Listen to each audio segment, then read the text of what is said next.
I just deleted like a 30-minute video. I don't make 30-minute videos. I made a 30-minute video. Just talking to myself in here. I don't do that. I find it weird that people can really talk about the same thing for an hour and a half. 2 hours, 3 hours, 4 hours. I don't get it. Now, I do get on live streams occasionally, and I will, quite honestly, talk for 3 hours with other people. That's a conversation being recorded, not me staring at a screen talking for 3 hours. I'm not a lecturer. It's so weird. I don't have time to follow people whose opinion I find interesting and listen for 30 minutes a lot or 3 hours at all. That just seems crazy to me. But that's the online community, isn't it? The fuck? Do we really have that much disposable time? Shit, I do. I don't want to. I got stuff to do. I'm going to go over races. I'm going to go over races one at a time so each race can get their own focus. And I'm going to start with humans because humans are the default. They are the vanilla, right? People say, ooh, vanilla, blah, blah, blah. It's the most popular selling ice cream in the world for a reason. Vanilla and default. Humans, you don't need an ability score requirement. You don't get modifiers, and you don't have class and level limits. The sky's the limit. You keep leveling as much as you want. You live for about 60 years. Starting age is figured up by class, which makes sense. It's an AD&D thing we did away with, but 20 plus D4 for cleric, 16 plus D4 for fighter, magic users 19 plus D4, and thief is 16 plus D4. If you have a hybrid, you fall under that. So druid would be the same as cleric, paladin would be the same as... Paladin would be cleric or fighter, would it? Maybe you roll them both and average it. There's a ruling. Whoa, the miracle of rulings. It gives a starting height is 5'8". Now I find this kind of disturbing as someone who is literally 5'8". You couldn't be my height in this game. It's 5'8" plus D6. You're always taller than me. Representation. Maybe I'm an elf. But one of the things it said in here, and I think this was in AD&D and others, racial bonuses can't take you above 18 or below 3. It's not.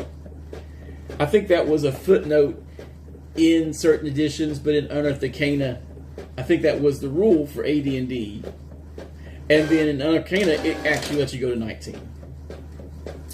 But Unearthed Arcana was a cash grab, and it was power gaming. But humans are the default, and Dragonslayer goes over ability score, ability modifier, class, and level, all of which are none for human.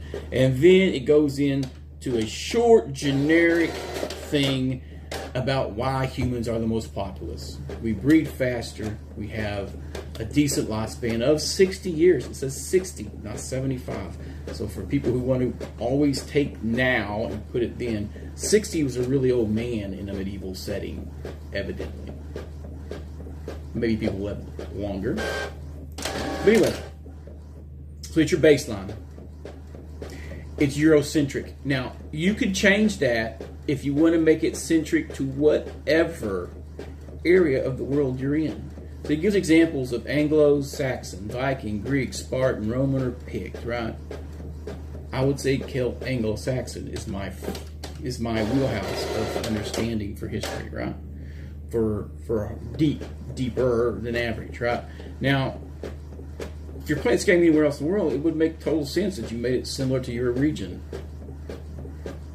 I don't understand when people get all weird about that. 40 feet around. Race determines base movement rate in Dragonslayer. Actually, it did in other editions, as people didn't pay attention. I ran into OSE where it didn't say under the character race description what your movement rate. People always assumed it was 40. But in the monster description of that same race, elf, whatever, it had a lower movement rate. So if your dwarf in the monster part says 20 feet, and you're playing a dwarf, it would stand the reason it's 20 and 20. But some people, if they take every omission is, hey, this means it's not there. Just shoot that stuff in the kneecap first chance you get. Okay. Movement for humans is 40 feet. Unarmored. Armor and everything lowers that down. We'll look for that later. Start with common. If you have a higher int, you can learn other languages to start. I don't cap how many languages you can learn. How many you start with is based on intelligence. And that's it for human. That is really it. You can be anything as long as you qualify for the class minimums, which we'll get to class minimums later. I'm going to interject a dual classing rule because dual classing is actually referred in all the modules up to the publishing of Dragonslayer, but then they're not addressed in Dragonslayer at all. I don't believe, unless I overlooked it. There's a lot of rules that are in a paragraph that don't get their own header. I'm used to that. I played AD&D. There was a lot of stuff I got hidden behind an asterisk and stuff. Like, oh, yeah. And they got overlooked. The book was pretty big. This is a pretty big book. But the rules part is not really that thick. It encourages rulings over rules. But we're going as raw as possible, and rulings will be made as we play. Humans are your default. They're the most versatile, adaptable race in the game. That's why they are native to all climes, whereas dwarves and elves are going to be niche in areas of the world. Humans don't. Humans go where we can breed and where we can take over. Settlements will spring up in the most despaired regions of the world, and they'll survive because they're adaptable. And that's the default for your game. There's not a whole lot you can say about them. And if you want to spice them up, then you do that regionally with a barony or a country or a nation where you want to add some flair into them, and that's going to be in culture and custom. And the culture and custom could be curtailed to make the villagers of one area different from another.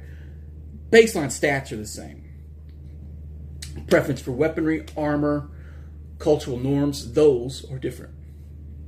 And then you throw in your alignment variation by region, and then you could have an area where they're all lawful evil and they're all about this and that. And then these guys are from they're like Bayou Mog people, and they're more of a chaotic good, chaotic neutral people who don't have time for rules and structure.